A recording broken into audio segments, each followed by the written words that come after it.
అవతారం, తర్వాత పరశురామ అవతారం, బలరామ అవతారం, ఇవన్నీ కూడా ఆవేశ అవతారాలు. అంటే ఆవేశ రూపకంగా వచ్చేవారు ఇక్కడ దుష్ట శిక్షణ చేసినటువంటి అవతార పురుషులుగా మనకి పెద్దలు చెప్తారు. ఇలా ఆవేశ అవతారం నాలుగవది పూర్ణావతారము.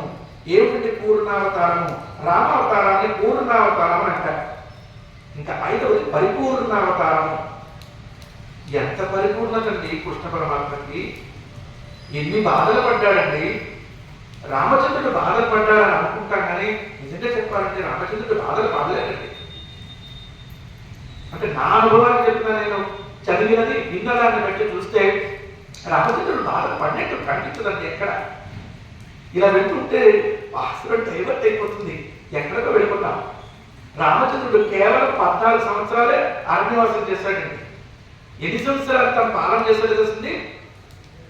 11,000 సంవత్సరాలు. 11,000 సంవత్సరాలు రాజ్యాన్ని పరిపాలన చేశాడు. అందులో 14 సంవత్సరాలు ఏర్పాటండి 0.001 ఎంతో తెలియదు. అన్ని సంవత్సరాలు కదా, ఏం కష్టపడ్డాడండి. అరణ్యాల నుంచి నడుచుకొని వెళ్ళాడు.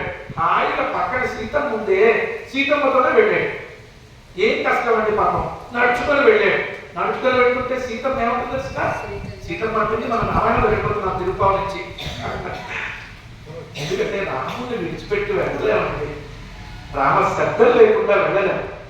అసలు ఇవాళ ఒక శ్లోకం నుంచి మరో శ్లోకంలోకి వచ్చేసాం. అనుకున్నది ఒకటి, చెప్పినది ఒకటి అవుతోంది.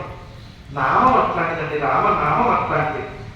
రామనామం గొప్ప, మన విశేషం చెప్పలేదు, చెప్తున్నా ఇందులో